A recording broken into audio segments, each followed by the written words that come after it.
What is going on, everybody? Welcome back to another episode of NFL Turf Talk. We are live here on a Saturday morning to get you guys ready for the full Week 18 slate across the NFL. The regular season finale is upon us. We are live on DSM Media's Philadelphia Twitter channel at DSM_media, and then the Turf Talk YouTube channel. So, guys, make sure to follow us on Twitter at, like I said, DSM_media.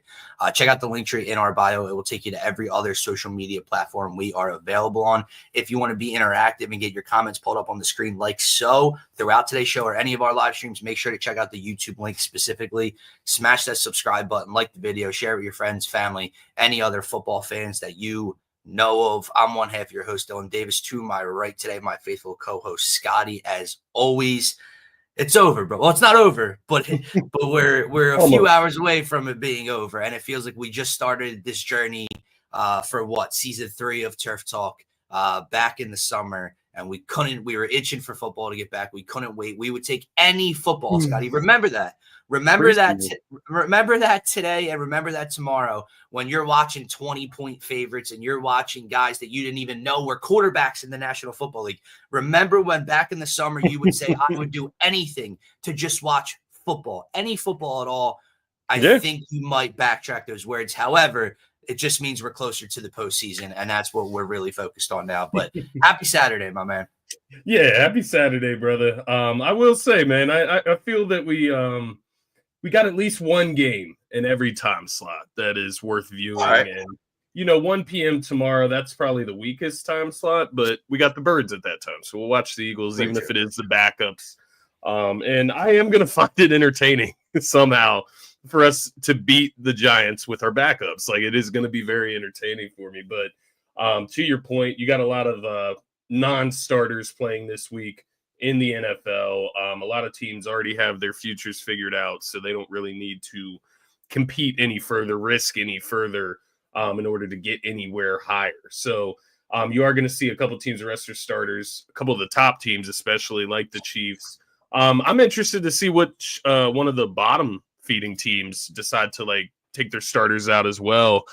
We were just talking about bonus incentives, which one of these teams is going to fuck their players over by not playing them today. I mentioned the Kyler Murray thing to you, 50 rushing yards, a rushing touchdown. He goes out here today. Who do they play today? It's slipping Arizona. They play tomorrow. Excuse me. Division. Yeah, tomorrow, excuse me. The 49ers at home. The Niners. So Niners have been a little suspect. Kyler Murray could get those numbers and get a $750,000 bonus, but it's are the Cardinals going to let him do that? Is it worth, one, risking him, two, letting him go out and make more money on a losing season? I'm interested to see how that works around the NFL as well. Yeah. But to your point, man, not a ton of competitive nature in the air. But today we should have some competitive games, at least. The AFC North. Well, let me backtrack. Later today, 8 p.m., we should have a competitive football game.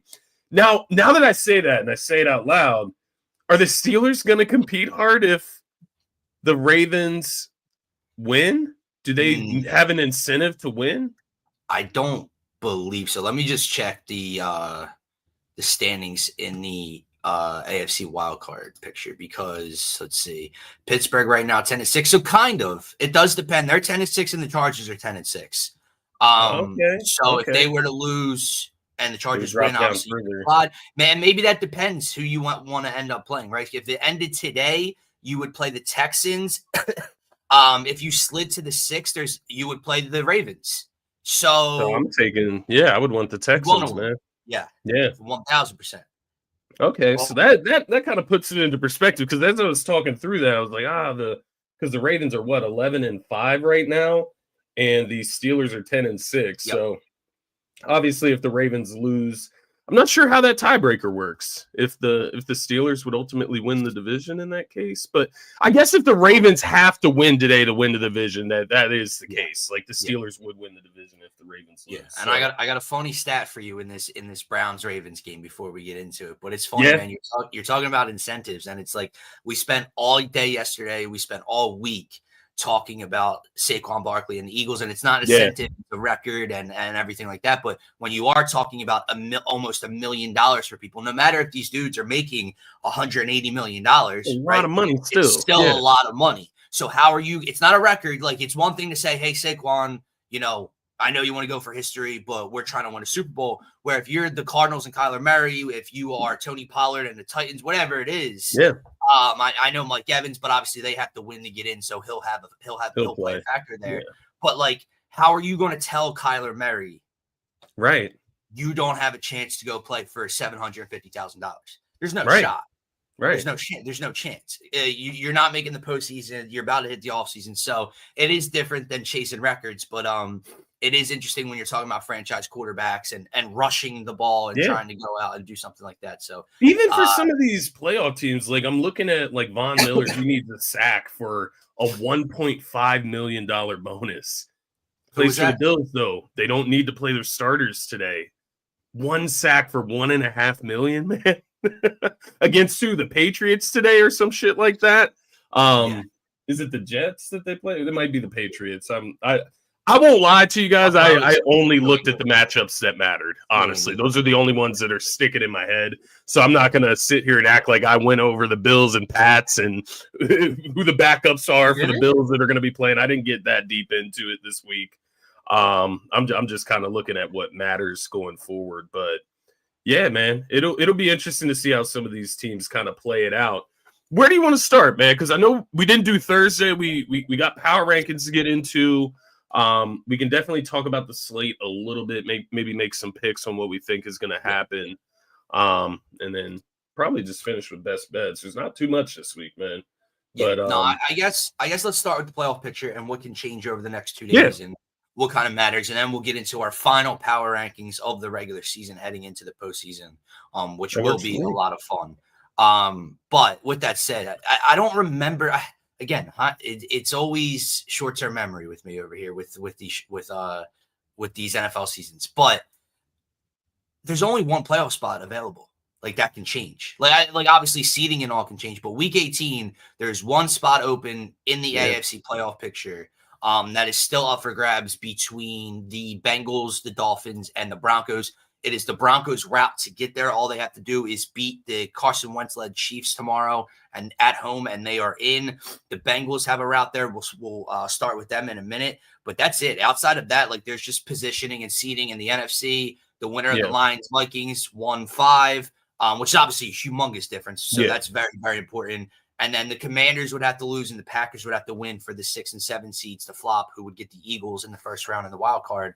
But that's it. So I don't recall. Basically, what I'm trying to say is I can't recall a time there was only one spot open in the final week. But maybe that's just me being short-sighted here. Especially in the NFC, man, where you look around the NFC in the past years, it just hasn't been this competitive. But yeah, I think the only exception, and I think the reason we don't think about it, it's Tampa Bay and the NFC South. They should beat New Orleans tomorrow and get into the postseason. It would take them losing and Atlanta winning for Atlanta to ultimately get in instead of Tampa Bay. But that is like the one other scenario.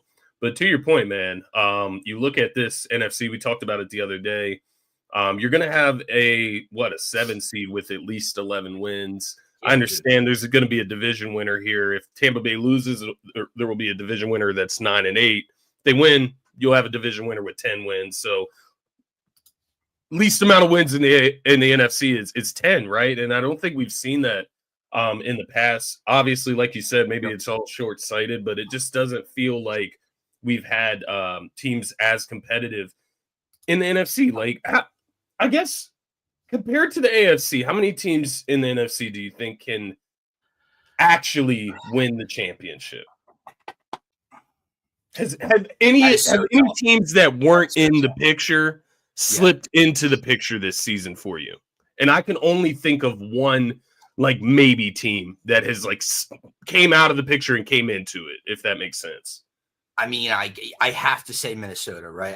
Even though that I'm not that's fully, the team I was thinking of. Even though that I don't fully want to buy into it still, I don't know how or not they could possibly. Tomorrow's a big game for me with them. That's a big one for me. But like That's got to be the only one. But it is funny because we were talking about top heavy yesterday in seedings, and it was like the NFC is a lot deeper than the AFC, but I feel like the AFC has more Super Bowl threats than the NFC.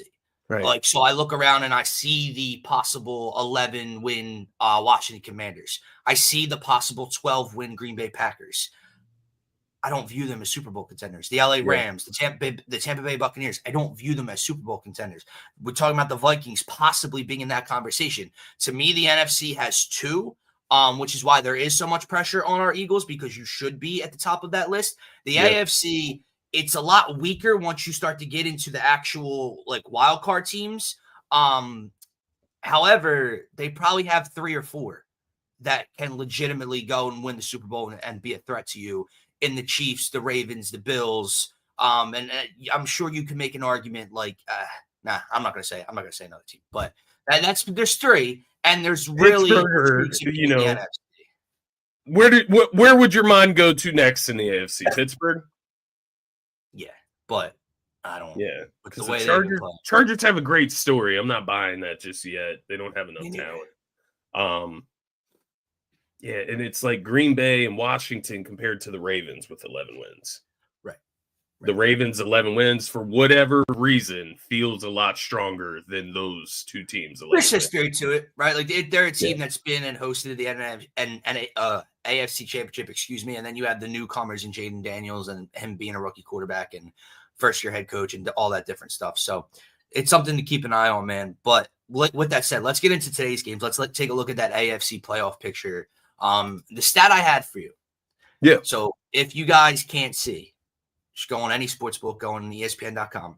The Baltimore Ravens are 20-point favorites at home, against the Cleveland Browns today. Okay. It's a lot of points. In the Cleveland Browns season, in which they did not win a game a few years back. Yeah. They were never more than a 14-point underdog. Winless. Never more than 2 touchdown underdog in that entire season in any game. 20-point dog. Again, we're talking about can't recall different things happening across an NFL season. I cannot recall a 20-fucking-point favorite ever in this league. Since I started gambling, I cannot tell you I've seen an NFL team be almost 3 touchdowns underdog to a team today. But that's what's at stake for Lamar and the Ravens. And the sad thing, Scotty, just to get this game out of the way, I can see it. I can see them just putting their foot on Cleveland's throat. I don't even know who started. I think they're planning to play 2 quarterbacks today. Bailey Zappi and DTR. DTR is going to get some time, I think. It's going to be another disaster. I think Lamar's not even going to have to play the second half, and they're going to wrap up the AFC North Division. The sad part is, man, I can see it happening. It shouldn't, but I think the Ravens are going to kick the dog shit out of the Cleveland Browns. It's interesting, man. I want to go back and just look at the last time they played. I do feel you. They should. The Ravens go out there. They lost to the Browns the last time. Yeah, maybe that's even more reason, to your point, for them to go out and kick the dog shit out of them. 20 points is just a lot. Oh, it's a lot. Fucking ton. It's a lot. And I don't know, man. There is part of me that wants to lay the Browns plus 19.5. I'm not going to do it. Ultimately, what I am going to do in this game, I'm going to lay the over in this game, 41.5. I do think the Ravens are going to put up 30 plus, and I think the Browns can give you 10 in there mixed in, man. Ravens might put up 40 by themselves, like to your point. So like playoffs on the line, points at stake. I do like this game to go over the 41.5. But yeah, I do like Baltimore to take care of business nonetheless. It's just 20 points is a lot, man. Like I guess what I'm trying to say is I would never lay minus 19.5. Even in this case where, to your point, it does look like the Ravens should come away and blow the Cleveland Browns out. But what happens when things should happen? Yeah, the division rivals, man. They just never seem to play out that way. Plus 20, plus 27.5, minus 275. I mean, if you got a good amount of money, you want to lock something in. But then the Ravens will win by 30, man. Man. Yep. But then you start going down that rabbit hole. At that point, for the all and the lack of juice, it's like, well, if they're going to lose by 21, who's to say they're not going to lose by 35? 30. You know what I mean? Yeah. So it's just a couple more points. It's one more touchdown. But to D-Rap's point, I mean, 27 points in a 4 touchdowns. God damn. I mean, yeah, this is in college, right? So you'd have to figure at some point the Ravens could let off the gas and, just start the run out clock or whatever it could be later. Right. To your point, like maybe Lamar goes out in the second half. Henry sits in the second half. Or maybe Derrick Henry rushes for 260 yards and goes for the record. Yeah. What would he need? He said he would need almost 400 over a little less than 400 yards today. That was just like a little inside Eagles joke for everybody out there, but yeah, I do like the Ravens in this one as well, man, to solidify their case going into the postseason. Lamar Jackson, any concern about performing for the MVP, man? If you're Lamar, can't be worried about that, right? Can't be worried about that. You can't. An MVP is obviously much different than a Pro Bowl. But when you see the video of your running mate in the backfield with Derrick Henry about how he made the Pro Bowl and he just walks in, he's like, cool. Like so, like he doesn't care about the accolade. Like you shouldn't care about the accolade. You have bigger task in mind, like you mentioned with the Eagles. So you can't, and especially because he's just not going to win it. It's just not going to happen. Yeah. But excuse me. The other game though. Yeah, and I'm glad you brought that up because it transitions to my Week 18 hot take, and it might be the only hot take I've given on the show that I'm claiming as a hot take. Okay, the Cincinnati Bengals are in the postseason with a win today, a Broncos loss, and a Dolphins loss. It's unlikely. Broncos easiest road. At home, Carson Wentz and the Chiefs and backups. The Denver Broncos should get it done. We're looking around 14 teams. Strip away the Super Bowl contenders that we talked about. Strip away the Chiefs, the Ravens, the Eagles, the Lions. Outside of the others, if the Cincinnati Bengals get in, they are the team that no one wants to see for me. They are a team that no one wants to see more so than the Green Bay Packers. They're a team that no one wants to see more so than the LA Chargers, than the Pittsburgh Steelers. I know the defense, but you were talking about having to play that man in one game for 60 minutes. They will be the team that no one wants to get in. So the Denver Broncos or the Miami Dolphins better take care of business for the rest of the AFC. I'm not saying they're going on some magic carpet ride if they get in and they're going to go to the Super Bowl, but this dude has an opportunity to throw for 5,000 passing yards, 45 touchdowns, and single-digit interceptions. He is having the biggest MVP year for a guy that's not in the MVP conversation. Jamar Chase has an opportunity to win a triple crown and is arguably the best wide receiver in football this year. You don't want to play that offense for 60 minutes in a win-or-go-home scenario if you are Lamar Jackson and the Ravens, if you're anybody, really. Yeah. So I'm telling you, dude, don't let him get in. If you are the Buffalo Bills, let's say, locking up that 2 seed, I promise you, Josh Allen, Joe Burrow, I'm not saying I wouldn't pick the Bills, but that's not the matchup you fucking want. And I don't just mean that over the Denver Broncos. I mean that are all across the field. That is my week 18 hot take for you. Do you think, and obviously I have in mind Wentz is starting there against Denver. Yeah. Do you think the Chiefs actually try to win the game, even with backups? Like, and the reason I ask this, let me put the whole scenario out here. You could look at it as you don't want the Bengals to get in. Let's lose this game. Keep them out. You could also look at it as let's let the Bengals and the Bills go head on against each other and see who comes out. Maybe you get a Bengals team with not as good of a defense. It is Joe Burrow playing at a really high level. Or are the Bengals just that scary that you're not even messing with that? You would rather play the Bills. Funny, man? We had this conversation yesterday about smart versus soft, making those decisions. The issue is, I think it's a perfect example of what you saw with Drew Lock and the Giants last week. It might be stupid. It might play in your favor to, lose and you get, the Denver Broncos and Bo Nixon instead of, Jamar Chase and Joe Burrow. It might be the smarter thing to do. The problem is it's not Patrick Mahomes out there playing that's going to have to play in the postseason. You have guys that never get to see the field. Yeah. And you have competitive dudes. You have money to be made and, contracts for next season. They go out and they try to win every game. So whether it's the smart thing to posture and looking around the playoff picture, Carson Wentz doesn't give a fuck about that. Carson Wentz gets to play football. So he wants to win a game. And I don't know what the defensive situation is going to look like for Kansas City. I have no idea who's starting for them, whatever. It's going to be very tough. Very tough for them to win. It is. It's possible. Don't take that the wrong way. They're in a little bit of a slide right now. Yeah. They're playing for everything, so you want to believe that the Broncos are going to leave it out on the field, that defense is going to show up electric today and take care of business against Wentz. But to your point, man, you never really, really know. So obviously the Bengals have to go out here today and try to win this game tonight. What do you think, man? Do you think they beat the Steelers, though? It's a very tough game to have to win and also need other things to happen as well. Like it is the Pittsburgh Steelers who also need a W. I'm going to say yeah. And I'm going to look at what the last three good quarterbacks have done to that Steelers defense that is so renowned and people talk about as the best in the league.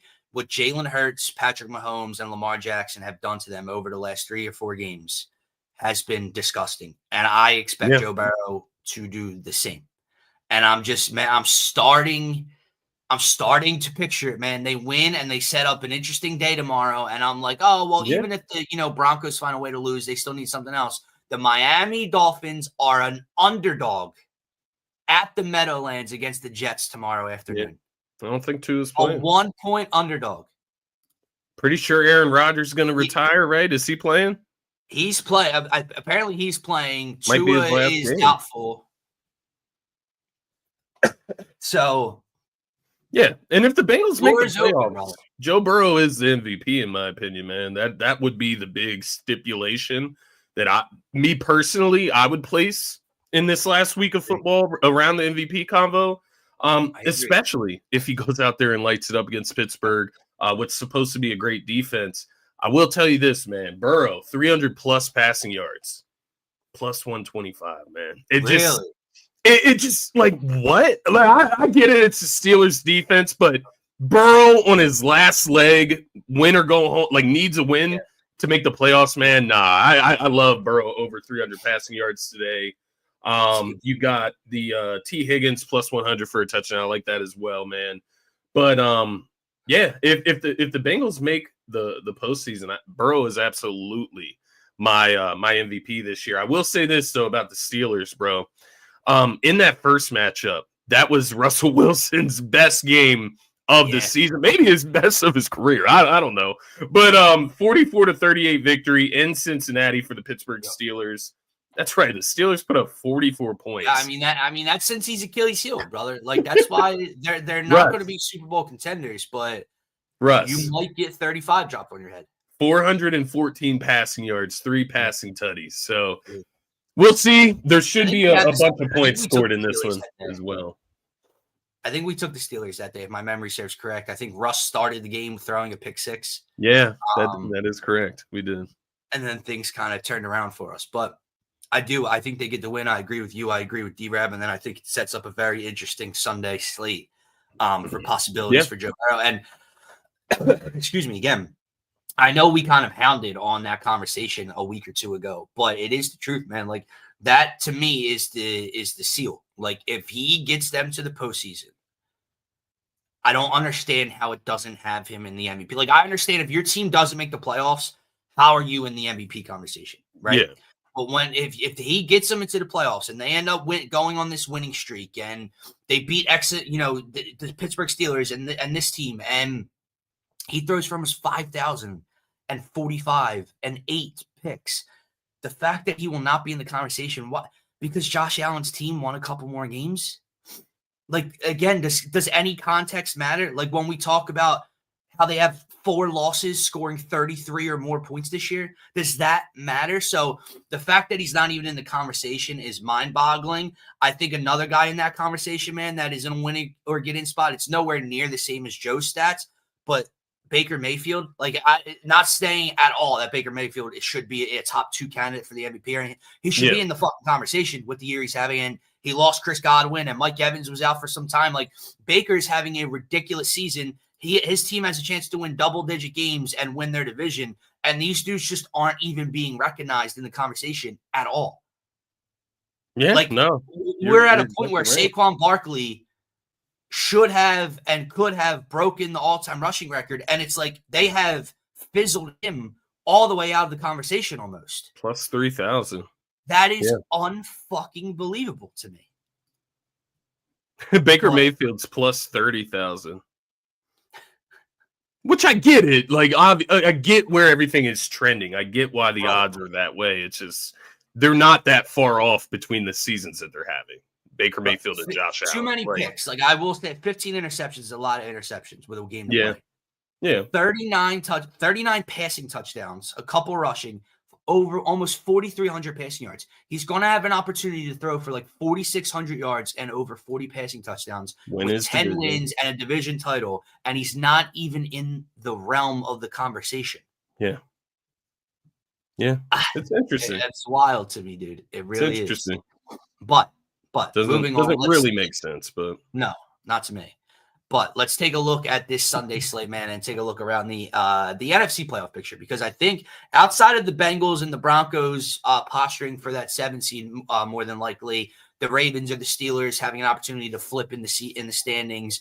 The Chiefs are going to rest their starters. The Bills are resting their starters. The Ravens are 20-point favorites. There's not a whole ton going on in the AFC outside of that. In the NFC, however, not a lot, but some very, very meaningful games, man. And I guess let's just get right into that Minnesota and Detroit game, because that is everything. Sunday Night Football tomorrow night, 14-2 versus 14-2. Winner gets home field throughout the NFC playoffs. Loser gets a first round away game. You want to talk about drastic difference? Yeah. Who do you like?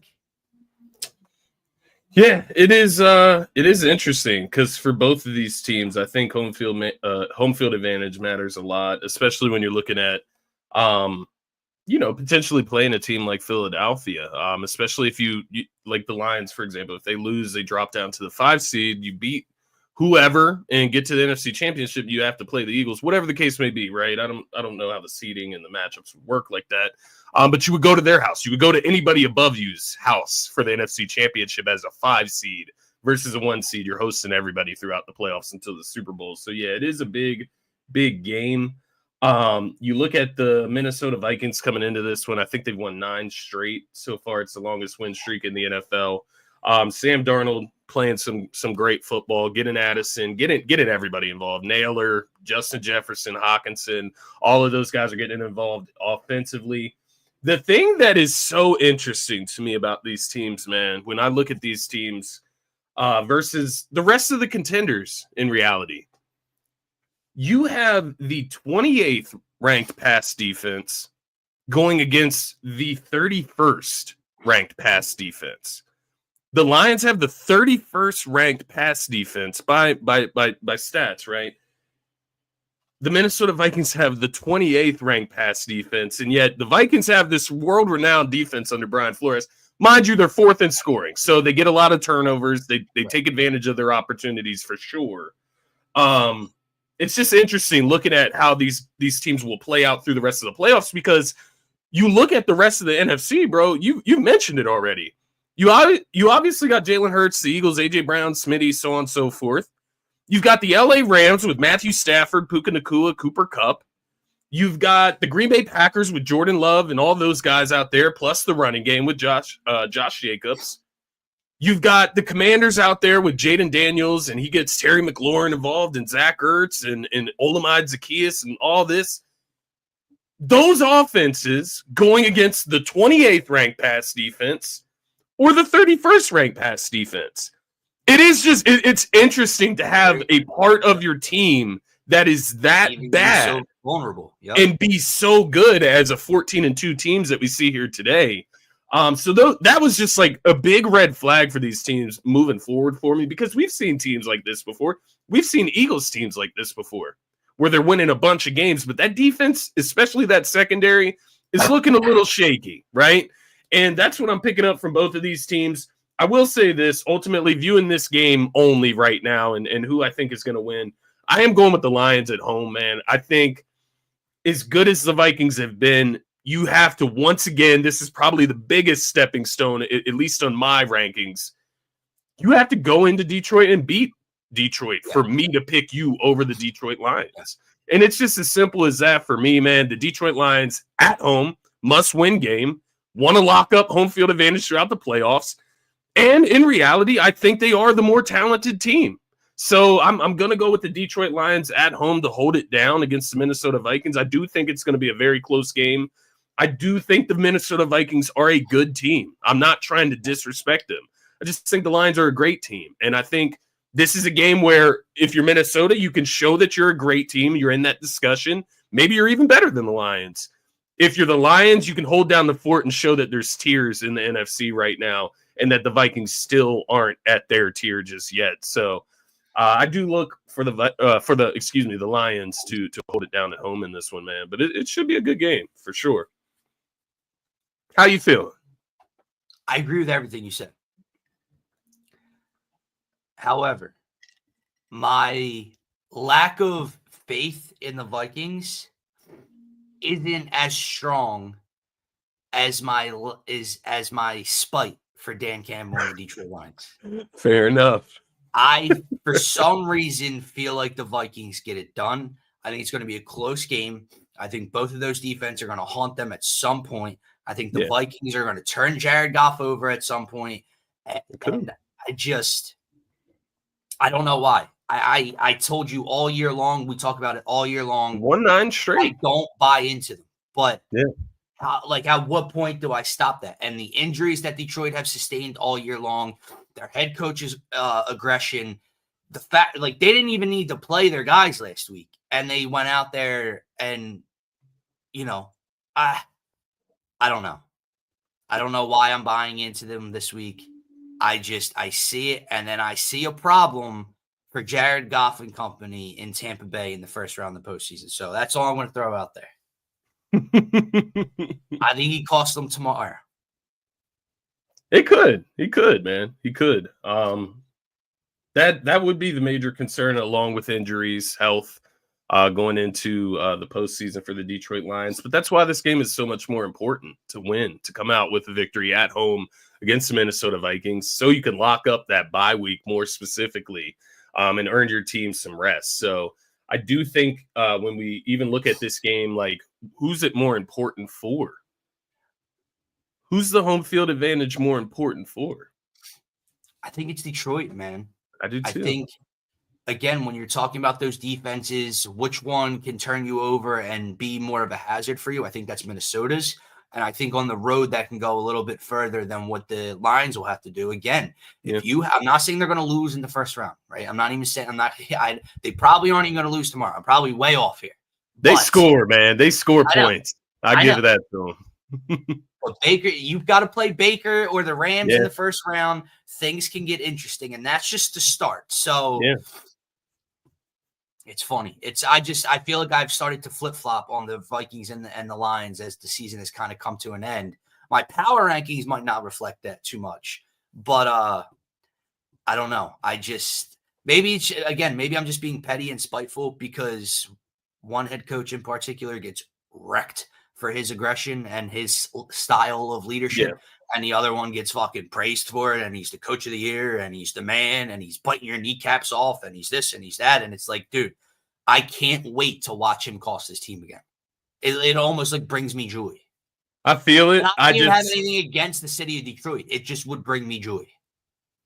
If I had to guess, I think it happens in the playoffs against Philadelphia. And that's why I think the Lions are going to lock up home field advantage. I think we're on a crash course for Detroit-Philadelphia NFC Championship. And I do believe them getting the 1 seed is the way to make that happen. So, yeah, I don't know, man. I think I'm kind of.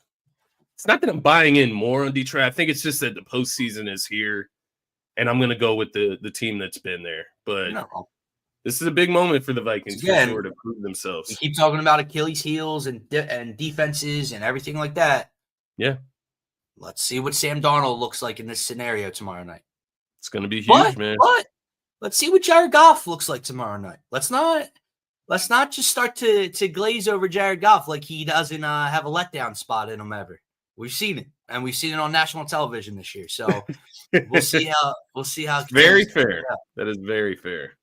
Outside of that, man, the only thing that can really change in the NFC playoff picture, the Bucks, obviously you win, you get in, you win that division. The Falcons need the Bucks to lose and they to beat the Panthers, I believe, and then they win the division. But the Commanders and the Packers, Eagles first round matchup. If you had to give a prediction today, over 24 hours before these games kick off, who are the Eagles playing? How does this play out tomorrow? I do think things stay as is. I think we end up playing the Packers, the Commanders. I think the Commanders win against Dallas today. They'll take care of business. They're playing their starters, right? I believe so. Right, for playoff standings, you would play your starters for that. So I do think the Commanders take care of business against Dallas, and I think Green Bay takes care of business against Chicago. A little bit of a bounce back win for Green Bay after the last week of disappointment, but it would be interesting to see, Green Bay, if they didn't rebound from that big loss to Minnesota last week. Well, and you come out, you have a Chicago team. Is Chicago at home in this one? No, it's in Lambeau. It's in Lambeau. It's cold either way, so the cold weather always makes things interesting. But I do think the Green Bay run game will shine through today. You can rely on Josh Jacobs to get you through that game. Let me ask you, man. I think the Eagles play the Packers. Let me ask you, is there a more devastating play or moment this year that changed the trajectory of a team or two in this matter than the Hail Mary against the Bears? Though they were 4-2. 4-2. They're 4-12 on the cusp of going 4-13. 4-2. It crushed them. With what should have been a win. Yeah. To go 5-2.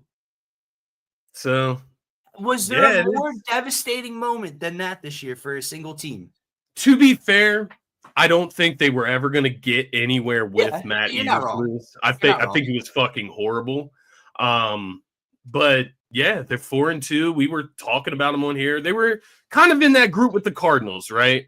Cardinals looked good early on. I think they were 4-2 at one point.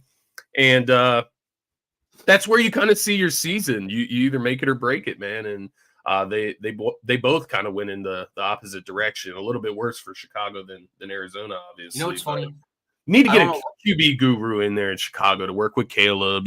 Same thing with the Jets, man. Like, what's up? You're going after Mike Vrabel now after you just had Robert Saleh. Let's go in an offensive direction. Your offense has been looking funky, man. You've had a good defense. So I'm interested to see who's even running their offense next year because Mr. Rodgers is not going to, and Devontae is being moved on from. So that's going to be maybe Kenny Pickett. I did have just a thought pop in my head before we get to power rankings, man. You brought up like the Cardinals, and like I guess I just thought of the NFC West, and it made me think of obviously then the Rams, and then it made me think of my take on the Bengals. And the reason I bring that up is because like earlier on the year when you were talking about the Bears and the Cardinals, that was kind of that thing in that division, right? You had the Seahawks and Geno Smith, you had Kyler and the Cardinals, and how can they differentiate themselves? The Seahawks at one point went on like on a 4-game win streak. They were taking control of the division. And then all of a sudden, the Rams come through and they clinch the division because it's that quarterback and it's that head coach, right? It's that pedigree. And that's what I think of the Rams and I think of the Bengals. And that's to kind of tie that together there is like, you can have all these teams that have some fun little stories throughout the year, but what's going to differentiate, what you don't want to see is that guy. I still believe Matt Stafford can be that guy for a handful of games. just like Joe Burrow is the guy you don't want to see. So we were sitting here like, man, Kyler Murray's not getting enough credit. Well, that was fun.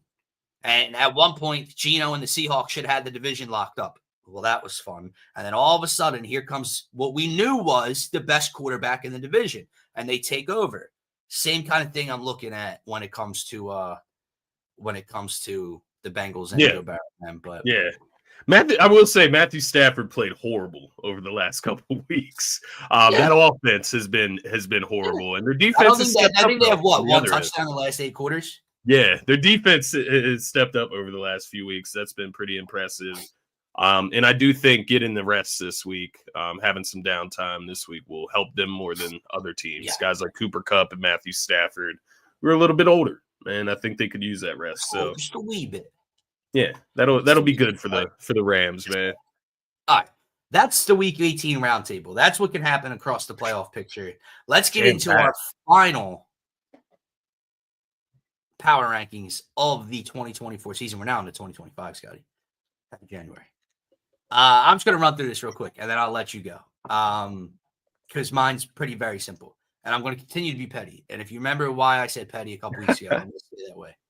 However, if Pastor Rems is here, he's going to like this. There he is. He's right there. Number 10. Oh. At number 10, I have his LA Rams, man. I'm looking at this playoff picture, and I hear you about how Matt Stafford first round exit. They probably will be. Probably will be. However, who do they play first? Who do they play? They would get the 6. So right now it's the Commanders. I'm picking the Rams in that scenario. I would pick the Rams. I would pick the Rams at home, but they could lose.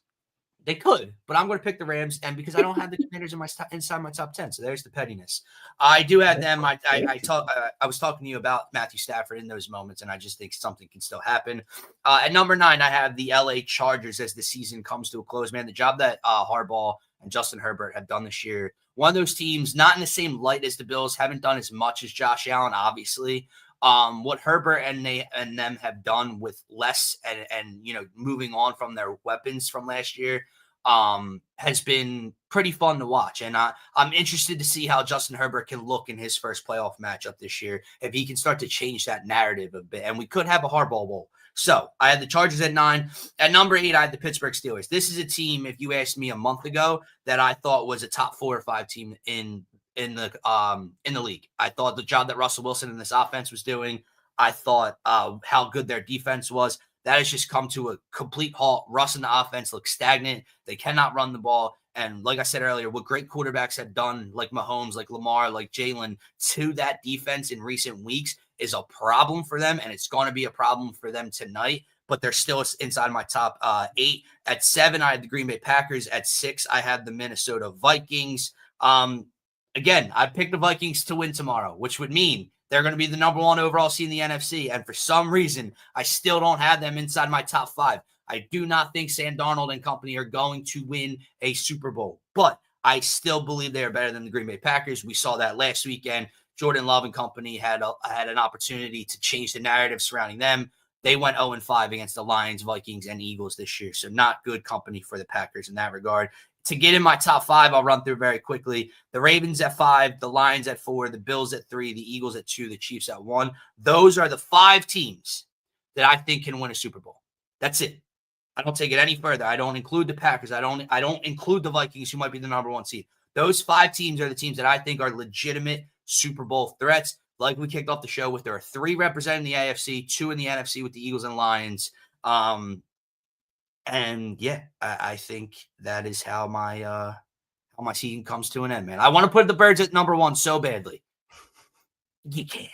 You can't when you're talking about that team and how they've looked and 15 wins, and the AFC goes through Arrowhead again. The Chiefs are the best team right now in football still. Yeah, for sure. Number 10 for me, man, I went with the LA Chargers at 10-6. They've been impressive over the last few weeks. I do like Harbaugh and Herbert, that little duo, that little pair going into the postseason. Don't know how much noise they're actually going to make, man, with the matchups that they'll be given. But I think it is an exciting time for the LA Chargers, their fans, in the future. If you can just add some weapons there to go along with Ladd McConkey. You'll have some good stuff going there out in LA.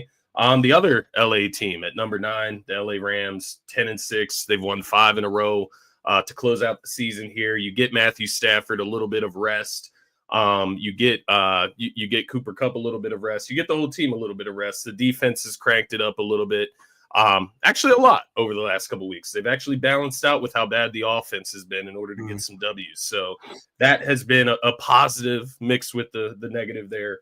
But I do expect the offense to bounce back. Number 8, man, I went with the Washington Commanders. 11-5. They won 4 straight. They did beat the Birds. I get it. Hurts goes down.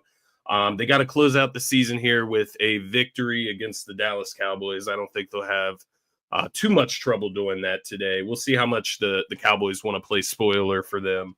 But I do look at Jaden Daniels with a decent amount of respect. I think he is very good. The rest of their team, a little suspect. I think the rest of the team gets a little overhyped, but I do think Jaden Daniels is very good. Number 7, I went with the Green Bay Packers. It's just kind of where they fell into. I think I could even argue to myself, maybe the Commanders over the Packers even. Just with the way Jordan Love has played down the stretch, man, against competition. He's looked a little suspect. So we'll see what they look like going forward. I do like the run identity. I like their defense. Number 6, I went with the Baltimore Ravens, man. 11-5. They've won 3 in a row. Playing much better defensively. Obviously, Lamar, Derrick Henry going to try to close things out for that division today. But I still do have some questions about that defense. I still need to see it moving forward against the elites in the AFC. Number 5, this is where it gets really interesting, man. I went with the Buffalo Bills here. And this is where I started to go. I started to think about things maybe with some Eagles goggles and who would I rather play? I personally think I would rather play the Buffalo Bills than play the Minnesota Vikings, man. And when you look at Justin Jefferson on the outside, you look at Jordan Addison on the outside, if you come into the season, no Sam Darnold in the picture, we don't even talk about quarterback, you'd say that's one of the best duos in the NFL at wide receiver. Now you throw Sam Darnold, 4,500-yard passer, 30-plus touchdowns, limited amount of interceptions into the mix. That offense starts to look not just good. It looks kind of great at times. They score a lot of points. I look at the Bills, man, and I know it's easier said than done. If I can just contain Josh Allen, we have a good chance at beating the Buffalo Bills. It's easier said than done, by all means. I understand that, but you look at their defense, it's not that intimidating. They've dealt with injuries on the defensive side of things. So ultimately, the Vikings won 9 games. I'm going to give them that respect, man. I like them over the Bills here. This is another interesting one, man. I put the Eagles at number 3. Kind of set it up, though. I set it up for you, man. The Eagles this week, they don't have to play for anything. This week doesn't matter. The Lions and the Vikings are going to battle it out. If the Lions beat the 14-2 Vikings, I think it's fair to have them over the Eagles for now with home field advantage throughout the postseason. If they lose to the Vikings, they go down below the Vikings and the Vikings stay below the Eagles. You're just giving yourself wiggle room. I'm setting it up, man. I'm setting us up to move up a little bit going forward, man. But nonetheless, Chiefs 15-1. I think honestly, all honesty put out there, man. 4, 5. Well, no, excuse me. 2 through 5, 2 through 6, even. I think you can argue these teams up and down. I think the Chiefs are the clear-cut number 1. I think you can argue Vikings and Lions for number 2. I think it's a fair argument. I obviously put the Lions there. They have 14 wins. I do get how good the Eagles are. Obviously, I'm an Eagles fan. Like, I do get it. It's just I think the Lions right now, Jalen Hurts still not out of concussion protocol. Let's see what happens tomorrow night. But I ultimately don't think these rankings matter at the end of the day, man. You're not wrong. Well, where's the goddamn confidence, Scotty? I know. At the end of the day, man, I'm picking the Birds to beat the Detroit Lions. I'm giving us some room to grow here, man. Some room to improve before the postseason even starts. But Yeah, man. Should be interesting to see how this one finishes out. It'll be fun, man. As once the playoff seeds get locked in, maybe instead of our top 10 power rankings, we'll just power rank the 14 teams that are in the postseason this week. So we'll look at that. And Steelers didn't make mine, by the way. Oh, wow. Yeah. You're right. Chargers or Steelers, it was for me. I couldn't decide. I guess the Chargers just recency bias. But the Steelers, man. Fair, Chargers haven't played anybody recently. Steelers have lost to good teams. So the Steelers are interesting though, bro, because like we've been saying for so long, Mike Tomlin and the defense, and they can run the ball and the offense, like they just need a quarterback. And then we thought they, slid in the correct guy with how it was looking. They're one of those teams that I sit back and I go, man, if not this year, like not this year to win a Super Bowl even, but like if you can't get to the AFC Championship, right? Like my question is when? Like, is Russ your quarterback next year? Right. And then what? We're figuring this out. Are you going young? Are you going youthful, bringing in a rookie? Or are you looking in the free agent market? Is Aaron Rodgers going to come to town? Like, so they are definitely one of those teams that are like a lot of pressure. I think that's something else we can look at when we talk about these playoff teams next week is like which teams have the most pressure on them or players have the most pressure on them, because I think that's loaded in the AFC specifically. Yeah. Even though it's top heavy, you're talking about you have Josh Allen, you have Justin Herbert, you have the Steelers like we were talking about. I was going to say the Texans. I can't put the Texans in that conversation, man. They're just no. Let me ask you this.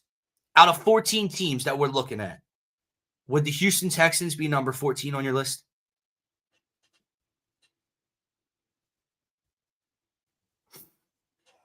Maybe. Yeah, maybe. I can't think of a team I would put. In the what? Maybe I guess it would have to be the Steelers and the Chargers. I mean, maybe if the Broncos make the postseason, the Broncos. Yeah, Broncos would be that team if they make it. But I mean, NFC, there's really. I think I would take every team in the NFC over them, dude. I think I would too. I would take the Bucs over them. I would take the Rams over them in one game. Like I can't tell you how down I am on CJ Stroud and this Texans team, and even the Broncos. Like, yeah, I would put the Broncos behind them from a talent perspective. How many points is Houston scoring against that defense in a playoff game? Yeah, CJ Stroud, the way he's played, man. Yeah. Only impressive win was against the Bills. They did beat the Bills, right? Did they? Hold on. I know they lost to the Titans. Maybe Josh Allen. They beat the Bills 23-20. They beat the Bills 23-20. That was back in week 5, it looks like. They got their ass kicked against the Vikings. They lost on a walk-off field goal against the Packers. They lost close to the Lions. They lost to the Chiefs. They got their ass kicked to the Ravens. So they have a good win on the year. A very good win. I don't want to undersell that Ravens or that Bills win, but they haven't done anything else, man. But if they just had one of their other wide receivers, I would probably be a whole lot more confident in the Texans. I just think you're undermanned. Not only has CJ Stroud underperformed this season, they're also severely undermanned in the passing game when you look at the weapons that were available versus what is available. They obviously got Nico Collins back, but you talk about Tank Dell, you talk about Stephon Diggs. Those are two of your top 3 receivers there. And I think that's the big thing for me, along with CJ Stroud struggling. Like, Joe Mixon has played well. He's obviously ran the ball well. That hasn't been the problem for him. Even the defense has been all right at times for him. It's really just been that passing offense that has really struggled for the Texans. Right. And which I just don't think you figure that out overnight. Right. Which shouldn't have been the issue this year. But any bets today? We can post our plays for tomorrow. I haven't locked anything in yet. I know there's some incentives we can look at. Yeah. What do you feel about like betting some of these incentives, man? Because in your mind, you would say, yes, duh. Like Mike Evans needs how many yards for the bonus? 85. I'm probably going to lay it still. The problem is, man, like, do you think the books don't know this? Yeah, that's the other side of it. Yeah. Do you think the books don't know these things? They're not just going to get taken advantage of and ran through this week because of incentive. You have to be wise. You have to be wise with what you pick. for sure. What's his? Let me just peep real quick what his actual line is. I looked at it earlier, 99.5, so 100. Oh, I'm not lying. Yeah, it was that minus 120. I mean, I'm not saying he's not going to get it. I ain't lying for him for 100. He needs 5 receptions and 85 receiving yards. Also, this is something that needs to get fixed going into next season. This needs to stop. Some of these touchdown scores, man. Christian McCaffrey last year, Saquon and Derrick Henry this year. That needs to stop. -2. LeBron James is like -250 to score 15 points. Yeah. Derrick Henry to score to cross the goal line. Yeah. It's minus almost 300. That is so fucking ludicrous, dude. And I promise you, Scotty, I think we've looked at it. Every time they have boosted Saquon's line that much, like -200, -210, he has not scored in those games. He scores in the games, he's like -120, -130. He has not scored in the games he's been like -200. It should never fucking be that high for a player to score a touchdown, dude. I agree. Let me ask you about this. So there's one other one that I do like for sure. Excuse me. Cortland Sutton. He needs 82 receiving yards for a $2 million bonus. They need a W. He's their favorite target for Bo Nix. I love that one. So I don't know what you would have to. I don't know what his line is at, but I imagine they can't juice his lineup like Mike Evans, right? Like, no, there's no shot. He's not. I doubt he's even sitting at 85. D-Rab has him at 65, but I'm assuming that's an alt. Hold on, let me just. This Broncos game. 75 would be comfortable for me. Receiving off the top of my head. Cortland Sutton. Huh. Forget that, brother. Cortland Sutton, 80.5 at -120. 81 yards for -120. A $2 million bonus, favorite target. They need a win. I do like that one still, even at that one, against backups as well. So, yeah, I do like that play. J.K. Dobbins, man. 58 rushing yards for 150,000. Yeah, he's getting that. But his line is probably over that as well. Do the Chargers need to win? I think they can posture, right? Hold on. I think it's them and the Steelers. You're right.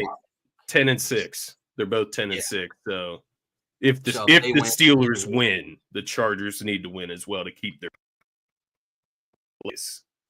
Right. But if Pittsburgh loses tonight against Cincy, which we're kind of predicting, a Chargers win would move them up to the 5 and play the Texans in the first round instead of the Ravens. So that is humongous in my opinion. They still would want to win even if the Steelers lost. Yeah, that's a good point. It's going to be interesting, man. That's the game to watch tonight. I think Tony Pollard. He sent me a bunch of them. To give him his credit, he sent me a bunch of them. But yeah, I think tonight's game should be interesting, man. You asked about best bets. That Burrow 300 plus, I think that's easy money, man. I get it's the Steelers defense, but plus money, I don't know. Last game of the season potentially. I think Joe Burrow is going to ball out today. Even if they lose, he's going to ball out. I mentioned Cleveland and Baltimore over 41.5. I'll just let you know I got that from a capper of mine. It's one of his best bets of the day. So that is one that I'm laying. Eagles -1.5. I hit you up on the side about that. I'm laying it, dude. I'm laying the Birds tomorrow because I just think we are just that much of a class above the New York Giants. I have never heard you sound more Delco than what you just said. And I think like a little accent came out of you as well. I'm laying the Birds tomorrow. It's starting to get into me, man. It's starting to get into my accent. Been watching too many Philly podcasts and talking to too many Philly people, but I do like that one, man. And I'm trying to think of nothing else off the top of my head. Like you said, I haven't had too much time to get into tomorrow, and I'm not going to go too heavy tomorrow, to be clear. Like, I'm going to find something in that Detroit Minnesota game that I love, and I'm going to go with that. But I'm not touching too much tomorrow with this. You know what I'm thinking about tomorrow, dude? What's up?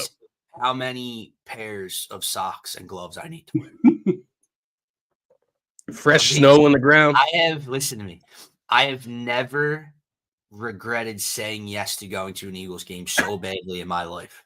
Hopefully they're not watching. So badly. What'd you say? Hopefully they're not watching, whoever invited you. No, it's not even that. It has nothing to do with that. When I was all for the tickets, the text was, let's go watch Saquon break the record. And we were like, yeah. Fuck yeah. I think now it's just, we're going to go at 7:00 in the morning and maybe not remember Ian Book throwing the football tomorrow. So that's probably going to be the goal at this point. Ian Book, man. Should be fun though. Get a half of Tanner McKee, maybe a half of some Ian Book on the ground. Maybe I'll get some live footage for what's his face. Hell yeah. For Brian Pumper, wherever you are out there, brother. I might need triple socks, brother. 2 pairs of long johns. Long johns coming key in absolutely. In this scenario. But we'll have some fun, man. I have a question. Yeah, what's up? Do I rock the Saquon Kelly Green or the Midnight Green Cooper DeJean? It also rhymes, by the way. I think I have to wear Saquon just for the fuck of it, but like, just to wear it out. Jersey on at some point. I haven't worn it yet. Yeah, for sure. I don't know. I'd probably go with Saquon, I guess. Dude, that's a bad combination. Go viral. If Bill blacks out, he's going viral for a wrong reason. I don't know if we want that, D-Rab. No, we like doing this podcast. We like having people watch. We have fun with that part. But all right, man. I think we said we're gonna keep this to 45 minutes, and now we're over an hour into it. And gotta love it. It's never bad. Also, I think I haven't had a Wi-Fi issue all show. I don't know how this makes any sense. We have no glitches when I'm home alone. But when people are home is when I go haywire. Maybe just them being on the Wi-Fi. Yeah, right. But like having the TVs on. Because the big thing for my house, I realize, is anytime my TV in the basement is on and it's hooked to like internet, it fucks my stream up every single time. So it could be one of those things. I don't know if it's because my my Wi-Fi is up here in my office and my TV is like all the way in the basement, 2 floors down, like trying to drag all the internet down there or something. I don't know how it works. I'm not a tech guy, but it definitely like if there's more than one TV on in the house, it definitely will make my shit freeze and cut out all that shit. Don't let Alexis be on her phone, dude. We can't be having get off the Wi-Fi, I swear to God. If anything is going slow, I text her immediately. Get off the Wi-Fi. I'd pay for that. Yeah. D-Rab wants to see me eat horse shit or something tomorrow. Why would you want to see that? That's gross. It's like watching these dudes on ESPN eat like mayonnaise, man, and that shit was grossing me out. So yeah, I'm good on eating horse shit. Not a mayo fan, Scotty. Nah, I like mayo. Don't get me wrong. I'm not some guy that's dipping a fry to mayo though. That's gross. Yeah, that's that's so disgusting. But they were like putting mayo on Pop-Tarts, for example, and eating it. That's fucking disgusting. Like I'm a very like don't mix certain things type of guy. Don't touch my food and like. How about this? I don't know. I'm one of those people. So how about this? There's over 50 people in here right now. If 50 people go and subscribe to the channel, I will eat a Pop-Tart covered in mayonnaise on the show. I will not be there and I will not watch, but subscribe and we'll get it out, man. We'll get it out. So subscribe to the channel. Follow us on Twitter at DSM_media. Check out the DSM Philly YouTube channel as well. We'll be live Monday night talking about the Eagles playoff picture, seeing if they're playing the Packers or Commanders at that point, and we'll have a fun week with it. Hopefully the Sixers get back in our good graces as well soon. So for myself, for Scotty, for DSM, make sure to subscribe, follow, like, share, everything. We appreciate each and every one of you guys. D-Rab, thanks for the incentives, and peace out, everybody. Have a great week. Peace. Go Birds.